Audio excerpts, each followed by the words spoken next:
সন্তোষ ট্রফিতে ভালো শুরু করলো রাজ্য দল এবং শক্তিশালী মিজোরামের বিরুদ্ধে আজকে দাপিয়ে বেড়াচ্ছে এই মুহূর্তে রাজ্য দলের ছেলেরা। শক্তিশালী যে মিজোরাম, সেই শক্তিশালী মিজোরামকে হাফ টাইমের আগেই দুটো গোল ইতিমধ্যেই দিয়ে দিয়েছে রাজ্য দলের ছেলেরা। এক কথায় সন্তোষ ট্রফিতে ঘরের মাঠে অনবদ্য ফুটবল খেলছেন এই মুহূর্তে রাজ্য দলের ছেলেরা। আজকে সন্তোষ ট্রফির যাত্রা শুরু হয়েছে এবং সন্তোষ ট্রফিতে আজকে হোম গ্রাউন্ডে খেলছেন রাজ্য দলের খেলোয়াড়রা। রাজ্য দলের কাছ থেকে প্রত্যাশা কি, বা এই সন্তোষ ট্রফিতে রাজ্য দলের ছেলেরা কতদূর পৌঁছাতে পারবে, তাই নিয়ে আজকে আমাদের বিশেষ আলোচনা। আমাদের স্টুডিওতে এই মুহূর্তে উপস্থিত হয়েছেন রাজ্যের কোচ সুবোধ দেববর্মা। সুবোধবাবু, প্রথমেই আপনাকে নমস্কার এবং নিউজ ভ্যানগার্ডের পর্দায় স্বাগত। নমস্কার। মিজোরাম তো অনেক শক্তিশালী দল, প্রথমে যে বিষয়টা আমি বলবো, মিজোরাম অনেক শক্তিশালী দল। সেই মিজোরামকে হাফ টাইমের আগে ইতিমধ্যেই দুটো গোল দিয়ে দিয়েছে রাজ্য দলের ছেলেরা। সেই জায়গাতে কি মনে হচ্ছে শেষ পর্যন্ত এই ম্যাচটা মানে জিততে পারবে তো? মানে তবে অ্যাটাকিং ফুটবলটা ওদের অনেক ভালো, কিন্তু আমাদের যে ডিফেন্স এবং আপনার উইংস যে গতিতে ওরা খেলছে, সেই গতি ফুটবলে আমরা দুইটা গোল আমরা অলরেডি পেয়ে গেছি। তো এখন প্রশ্ন, মিজোরামকে আমরা বলবো তারা কিন্তু লড়াকু টিম। তবে আশা করি আমাদের ত্রিপুরা প্লেয়াররা ওকে রুখে দাঁড়াইব। আর ইতিহাস গড়ার জন্য আমি মনে করি এই ত্রিপুরা কোনোদিন আমরা মিজোরামের বিরুদ্ধে সন্তোষ ট্রফিতে আমরা জিততে পারি না। যদি আজকে জিতে, তো আজকে একটা আমাদের ফুটবল জগতে গৌরবময় বলে আমি মনে করব।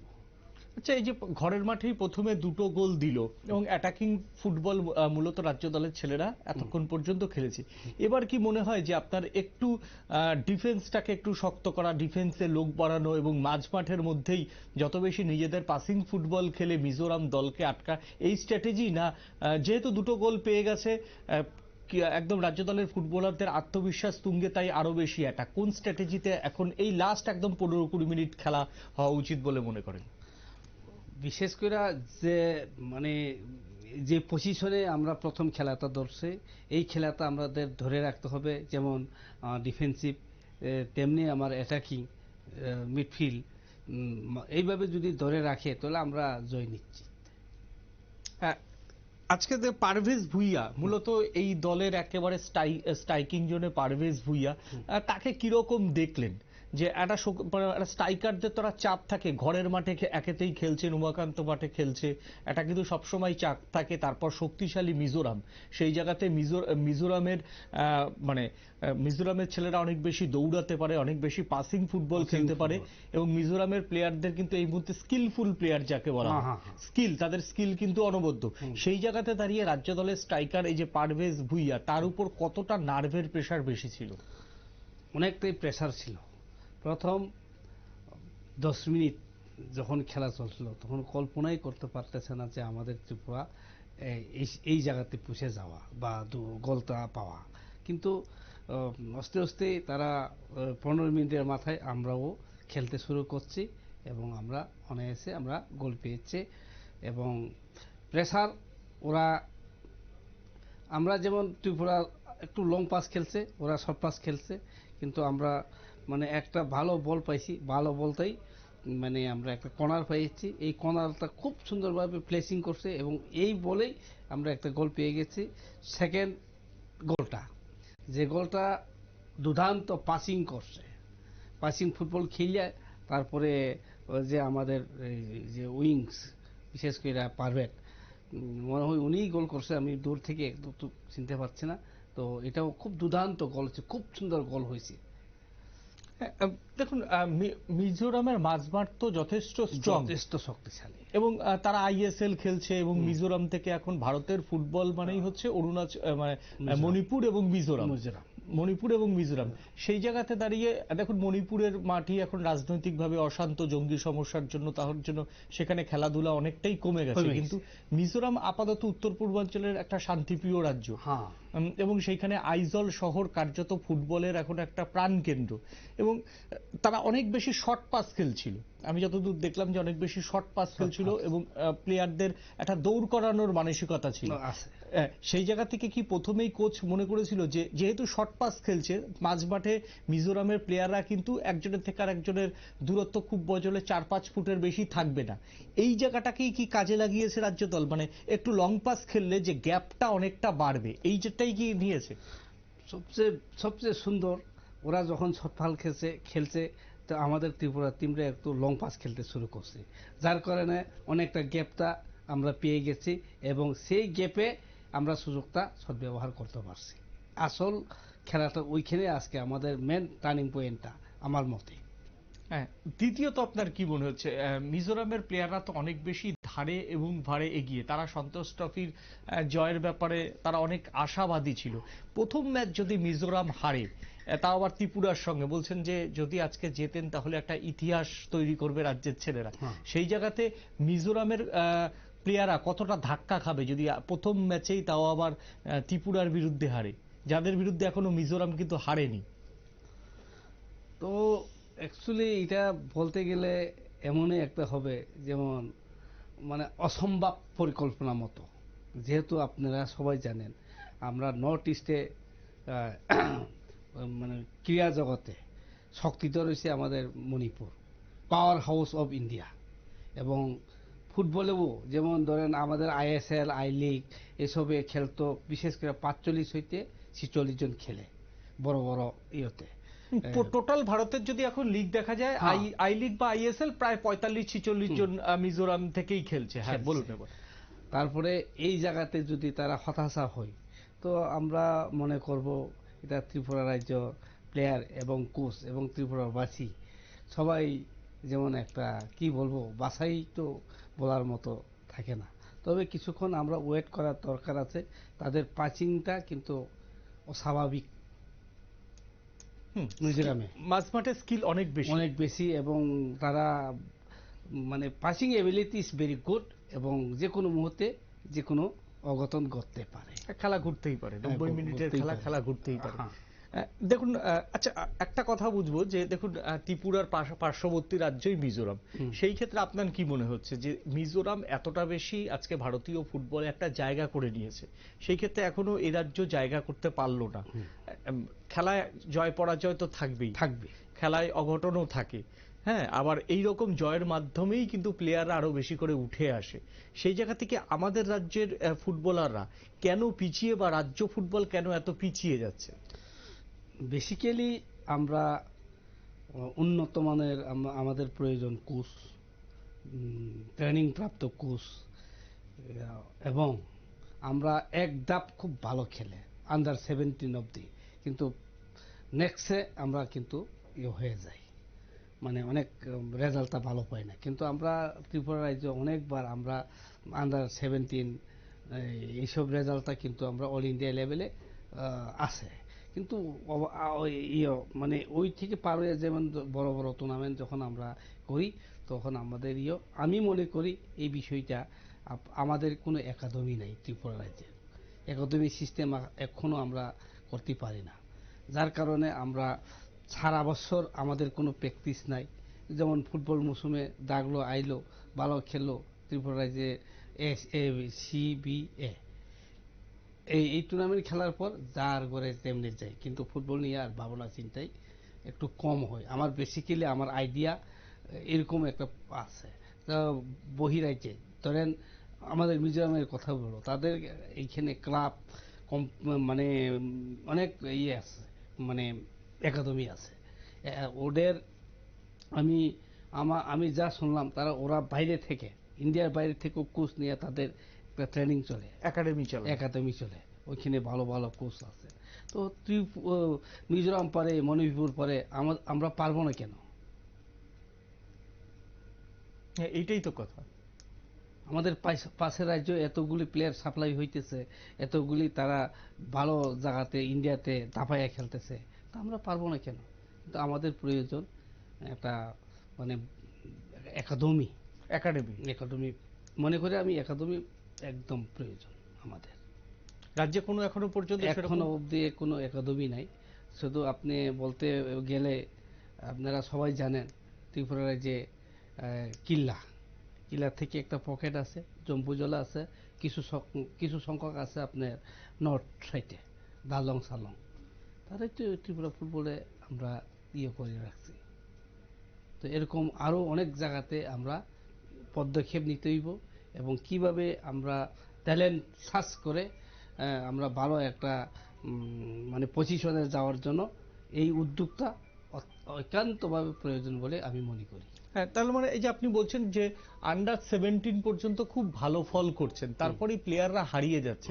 দেখুন, তার মানে একটা মানে এখানকার যারা রাজ্য ফুটবল চালায় তাদের কোনো পরিকল্পনা নেই, মানে কিভাবে আন্ডার 17 প্লেয়ারটাকে আন্ডার 19-এ নিয়ে যেতে হবে, তারপর আন্ডার 20-তে নিয়ে যেতে হবে।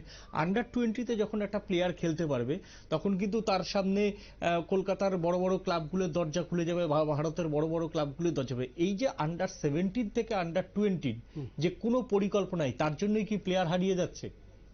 হ্যাঁ, ওইটা বেসিক্যালি যেমন ধরেন আপনি স্কুল লেভেল অবধি তো একটা আন্ডারে আছে, যার কারণে আমাদের রেজাল্টগুলি ভালো হয়েছে। যখন স্কুলটা পার হয়ে যায় তখন তাদের একটা মানে কোনো গাইড নাই, এবং পরিবেশ একটা হয়ে যায় তাদের। ওইখানে গিয়ে তাদের একটা সমস্যা, পারিবারিক সমস্যা, অর্থনৈতিক সমস্যা, বিভিন্ন সমস্যার সঙ্গে জড়িত হয়ে মানে সেই লেভেলে খেলতে পারে না। আর বিশেষ করে আমাদের মানে বহিরাজ্য গিয়া যে খেলবো এরকম আমাদের ঠিক এই স্বাদটা আমরা এখনো বুক করতে পারি না। ধরেন আপনার ওয়েস্ট বেঙ্গলে অনেক ক্লাব আছে, অনেক আছে, তাদের এখানে খেলা আমরা থাকে না, আমরা ঘর থেকে বেশি আমাদের প্লেয়াররা বাইরে হইতে চাই না। এটাও আমাদের একটা সমস্যা। যেমন একটা ভালো প্লেয়ার হয়েছে, যেমন একটা কল পাইছি লাগিয়ে থাকো না, এই জিনিসটাও আমাদের বিশেষ করে বেসিক্যালি এসটি ছেলেদের মধ্যে ওই হুমটা মানে ঘরেই থাকতে চাই। এটাই একটা মানে ওই বড় লেভেলে যাওয়াটা একটু ওইটাও একটা কারণ। দেখুন, তো সেটা তো দেখুন একটা মানে রাজ্যের প্লেয়াররা বহিরাজ্যে যায়নি, খেলেনি, তাদের তো সেই জায়গাটা তৈরি করাই হচ্ছে রাজ্যের যারা ফুটবল কর্তা তাদের কাজ। তাদের প্রয়োজনে তাদের আজকালকার তো স্পোর্টস মনোবিদ থাকে, তাদের ক্ষেত্রে মনোবিদ নিয়োগ করতে হবে। সারা ত্রিপুরা থেকে যদি ওইরকম 50টা ফুটবলার বাছাই করে আপনি আগরতলায় নিয়ে আসেন, সেখানে তাদের বিভিন্ন ট্রেনিং এর মধ্যে রাখেন, মনোবিদ রাখেন, এইভাবে তো ফুটবলের পরিসরটা চেঞ্জ করতে হবে। তার মানে সেই রকম কিছু নেই বলছেন? নেই বলতে যেমন ধরেন যেমন তারাও ত্রিপুরা ফুটবল অ্যাসোসিয়েশন তারাও ভালো উদ্যোগ নিয়ে, যেমন আজকে এখানে একটা সন্তোষ ট্রফি খেলা হচ্ছে, এরকম ঘন ঘন ন্যাশনাল লেভেল লেভেল এখন মোটামুটি চলছে প্রসেস। এই প্রসেসের মাধ্যমে আগামী দিনে আমরা দেখব আরো একটু ভালো রেজাল্ট যেমন করতে পারি। করে না এই বিষয়টাই না, করে কিন্তু আরো কিছু করতে লাগে। এই ফুটবল টিমে আপনার চেনা কতগুলো ছেলে খেলছে? এক সেকেন্ড একটু কথা বলে নেব। এই মুহূর্তে সরাসরি মাঠ থেকে উপস্থিত রয়েছেন আমাদের ক্রীড়া প্রতিনিধি বিপ্লব চন্দ্র। বিপ্লবদার কাছ থেকে জানবো যে শেষ মুহূর্তে কি পরিস্থিতি চলছে। আমি একটু বিপ্লবদার কাছ থেকে জানার চেষ্টা করব। বিপ্লবদা, শুনতে পাচ্ছো? হ্যাঁ বিপ্লবদা, এই মুহূর্তে সন্তোষ ট্রফির খেলা চলছে। রাজ্য হাফ টাইমের আগেই 2 গোলে রাজ্য দল এগিয়ে গেছে। এখন সর্বশেষ পরিস্থিতি কি, আর কতক্ষণ খেলার বাকি আছে? দেখো, আর 20-25 মিনিটের মতো ম্যাচ হয়েছে, কিন্তু ফলাফল আমরা যে প্রথমার্ধে যে ফলাফল দেখেছিলাম সেই ফলাফলই রয়েছে। কিন্তু অনেকটাই ভালো খেলছে দু দলই কিন্তু। তবে সেই ক্ষেত্রে রাজ্য দল যে একটা আত্মবিশ্বাসী প্রথম ম্যাচে জয়লাভ করবার, সেই দিক থেকে কিন্তু রাজ্য দল অনেকটা এগিয়ে রয়েছে। তার পাশাপাশি আমি বলবো যে দ্বিতীয়ার্ধে কিন্তু মিজোরাম নিজেদের মধ্যে অনেকটাই সংযত ফুটবল প্রদর্শন করেছে। কারণ প্রথমার্ধে 2টো গোল হজম করার পর তারা কিন্তু একটা চাপে পড়েছিল। সেই জায়গায় দাঁড়িয়ে কিন্তু তারা এবার দ্বিতীয়ার্ধে কিন্তু রণনীতি পরিবর্তন করেছে, এবং পরিবর্তন করে কিন্তু সেখানে কিন্তু রাজ্য দলের প্রতিপক্ষকে মোকাবিলা করবার জন্য তারা রয়েছে। এবং সেই জায়গায় কিন্তু ফলাফল এখন পর্যন্ত যে ম্যাচ, সেই ট্রেন্ডে বলা যায় যে 70-30 অনেকটাই ম্যাচ ছিল প্রথমার্ধে, কিন্তু দ্বিতীয়ার্ধে কিন্তু সেই ফলাফলটা বা সেই পরিমাণটা হয়েছে 60-40। অর্থাৎ সেই জায়গায় কিন্তু অনেকটাই প্রতিরোধ করেছে রাজ্য দলের আক্রমণকে, এবং যার কারণে কিন্তু এখনো গোল লাইনে অপরিবর্তিত রয়েছে সেই 2-0 গোলের ব্যবধান। এবং এই 2-0 গোলের ব্যবধানে যদি রাজ্য দল জয়লাভ করতে পারে তাহলে কিন্তু রাজ্য দল প্রথম ম্যাচ থেকে তাদের পুরো পয়েন্ট পাবে। তবে অপরদিকে যে সফরকারী দল মিজোরাম, তার কাছ থেকে কিন্তু মাঠের উৎসাহী দর্শক যেটা আশা করেছিল সেই অনুযায়ী কিন্তু মিজোরাম আজ তাদের সেই পরিলক্ষিত হয়নি বা মিজোরাম সেই জায়গায় ফুটবল খেলতে পারেনি। সেক্ষেত্রে বোঝা যাচ্ছে যে দলীয় যে তাদের থেকে যেটা জানানো হয়ে গেছে যে তারা একদিন আগে মাত্র এসছে, কিন্তু সেই জায়গায় তারা নৈশালুকের মাঠে কিন্তু তারা অনুশীলনের সুযোগ পায়নি বা নৈশালুকে তাদের সেই অভ্যস্ত নয়। তো সেক্ষেত্রে দ্বিতীয় এবং তৃতীয় ম্যাচে তারা কিন্তু অনেকটা ভালো ফুটবল খেলবে বলে দলীয় কোচ এবং তারা কিন্তু দলীয় ম্যানেজার কিন্তু সেই বিষয়ে কিন্তু প্রতিক্রিয়া জানিয়েছেন, যেটা আমরা বিরতির আগে কিন্তু জেনেছিলাম। হ্যাঁ বিপ্লবদা, প্রথম একটা কথা হচ্ছে যেহেতু তারা 2 গোল পিছিয়ে রয়েছে প্রথমার্ধেই, দ্বিতীয়ার্ধে তাদের যে কোচ একেবারে রণনীতি চেঞ্জ করবে। দেখো এই ক্ষেত্রে কিন্তু 2-0 গোলে যেহেতু রাজ্য দল এগিয়ে রয়েছে, তারা কিন্তু অল আউট একটা অ্যাটাকে ঝাঁপাবে এটাই প্রত্যাশিত। কারণ এখান থেকে যদি আরো একটা ধরো অল আউট অ্যাটাকে খেলতে গিয়ে যদি আরো একটা বেশি গোল খায় তাহলে কিন্তু মিজোরামের কিছু হারানোর নেই। কিন্তু মিজোরাম চাইবে যে 2টো গোল দিয়ে ম্যাচটাকে অন্তত ড্র করা, না হলে 3 গোল দিয়ে জয় ছিনিয়ে নেওয়া। সেই ক্ষেত্রে মিজোরাম যখন দ্বিতীয়ার্ধে মাঠে নামলো, আক্রমণে কি লোক বাড়িয়েছে, না যেই স্ট্র্যাটেজিতে খেলছিল হাফ টাইমের আগে সেই স্ট্র্যাটেজি তারা ছিল? না, সেই ক্ষেত্রে স্ট্র্যাটেজি পরিবর্তন করেছে এবং স্ট্র্যাটেজি পরিবর্তনের করার ক্ষেত্রে যে জায়গায় তাদের ঘাটতি ছিল এবং দলীয় ফুটবলাররা যেভাবে লোড নিতে পারছিল না সেই জায়গায় কিন্তু তারা পরিবর্তন করেছে। এবং তার পাশাপাশি যে ছকের পরিবর্তন, সেই ক্ষেত্রে দুটো উইংস কে তারা বেশি কাজে লাগিয়েছে এবং দুটো উইংস কে কাজে লাগিয়ে মিডফিল্ডকে শক্ত করেছে। কারণ এই মিডফিল্ডের কারণেই কিন্তু দুর্বলতার কারণেই প্রথমার্ধে 2টো গোল কিন্তু রাজ্য দল পেয়ে যায় এবং রাজ্য দলের এই আক্রমণকে আটকানোর জন্য মিডল থেকে যে জায়গাটা মাঝমাঠ, সেই মাঝমাঠটাকে তারা ছেড়ে দিয়ে এবার কিন্তু 2টো উইংস, রাইট উইংস এবং লেফট উইংস, সেই 2টো উইংস কে কিন্তু তারা মজবুত করেছে এবং সেই জায়গায় দিয়ে যেখানে দিয়ে প্রবেশ বা গোল দিকে গোল মুখে যাওয়ার বা গোলে হানা দেবার পরিকল্পনা, সেই জায়গাটাই কিন্তু একটা শক্তিশালী। এবং পরিবর্তনে সবচেয়ে বেশি 2জন ফুটবলারকে তারা পরিবর্তন করেছে এবং এই 2জন ফুটবলারকে পরিবর্তন করে আপ অ্যান্ড ডাউন, অর্থাৎ পুরো মাঠটাকে চষে বেড়াচ্ছে। যেখানে কিন্তু রাজ্য দলের যে জায়গা থেকে পকেট বা অ্যাটাকিং এর তৈরি, সেই জায়গায় কিন্তু তারা বাধা দেওয়ার চেষ্টা চালাচ্ছে এবং যার কারণে কিন্তু অনেকটাই কিন্তু বললাম যেটা যে 70-30 ছিল সেটা 60-40 হয়েছে। এবং যেভাবে ট্রেন্ড মনে হয় আশা করা যাচ্ছে যে একটু ভালো খেলবে, কারণ মণিপুর বা পাহাড়ি রাজ্যের ফুটবলাররা তাদের মধ্যে দমের ঘাটতি কিন্তু থাকবে না। ত্রিপুরার পার্বত্য ছেলেরাও সেই রকম ভাবে কিন্তু চালিয়ে যাচ্ছে তাদের এই ম্যাচ এবং তাতে আশা করা যায় এই ম্যাচ শেষে অন্তিম দিকে আরেকটু জমবে। এবং তুমি যে কথাটা বলেছো সেই ক্ষেত্রে অল আউট খেলার চেষ্টা করবে রাজ্য দলের মিজোরামের ফুটবলাররা। একটা শেষ কোশ্চেন করব তোমাকে। রাজ্য দল যেহেতু আর বললে 10 থেকে 15 মিনিট খেলা বাকি, একেবারে জয় ধরে রাখতে ডিফেন্সে কি বাড়তি লোক বাড়িয়েছে, মানে স্ট্রাইকিং জোন থেকে কি এবার সেটাকে মাঝমাঠটা ব্লক করার চেষ্টা করছে, না একই স্ট্র্যাটেজিতে খেলছে?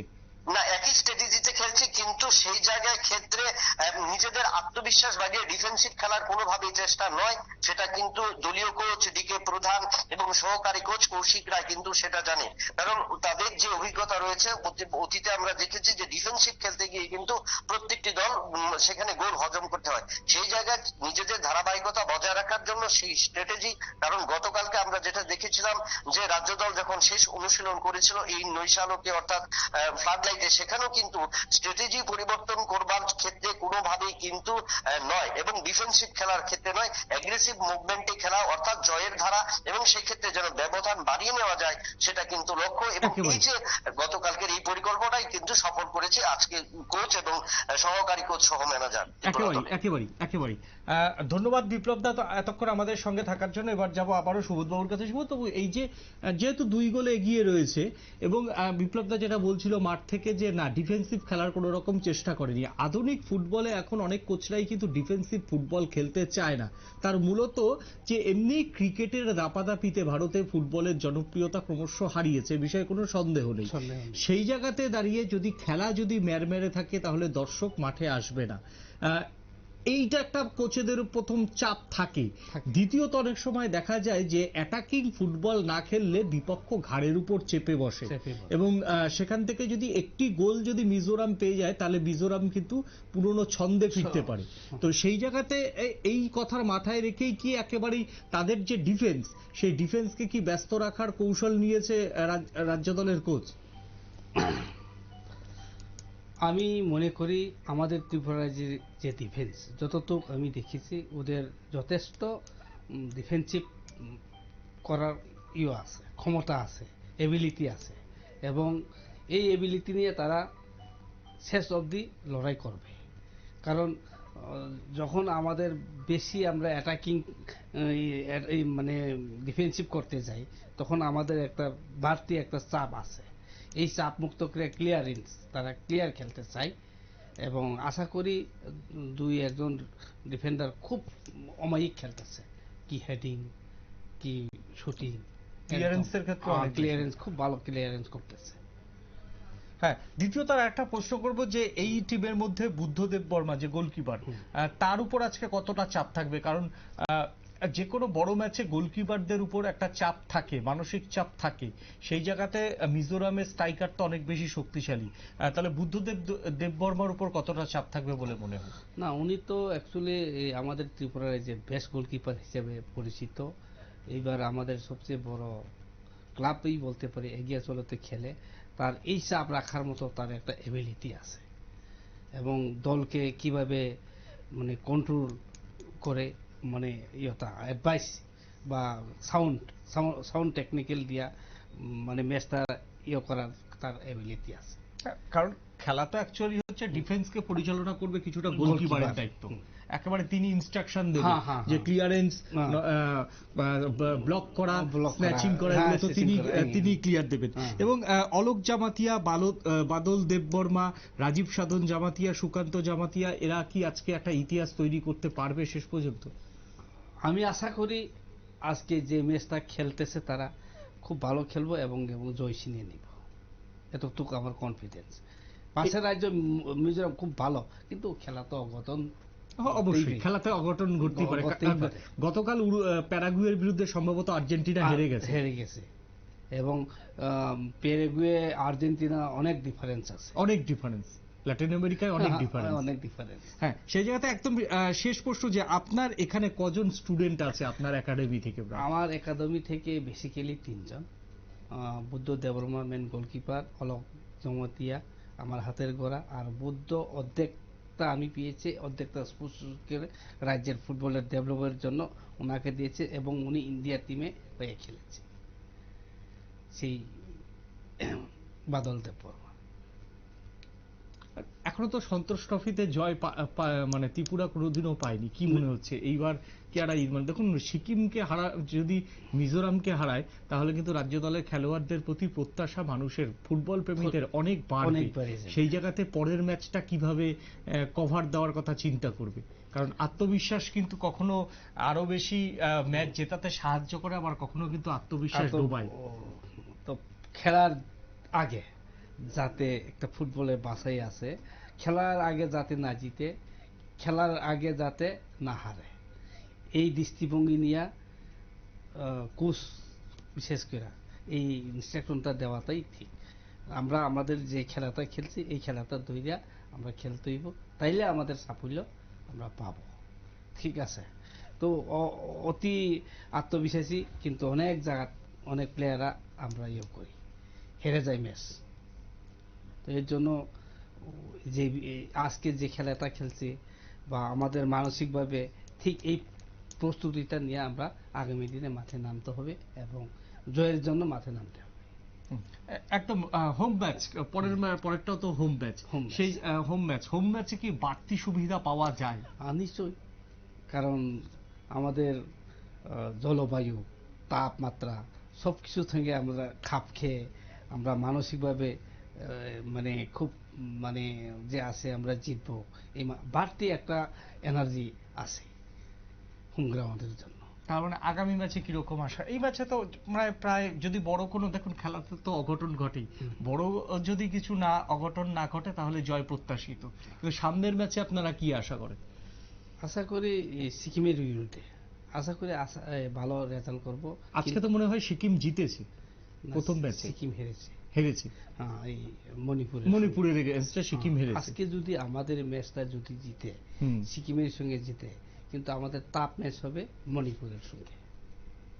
হ্যাঁ, সেটা তো অবশ্যই, কিন্তু সিকিমের বিরুদ্ধে যেহেতু পরের ম্যাচ সিকিম, তাহলে কিন্তু আজকে জিতলে কিন্তু প্লেয়ারদের আত্মবিশ্বাস অনেক আত্মবিশ্বাস বেশি। বাড়বো, এবং এই আত্মবিশ্বাস নিয়ে আমরা যদি মাঠে নামে, আশা করি আজকে সিকিমের সঙ্গে আমরা টিম জিতবই, ত্রিপুরা টিম জিতবই, এই বিশ্বাস আছে। কারণ যেহেতু সিকিম আজকে সকালে 6-1 গোলে হেরেছে। হেরে গেছে।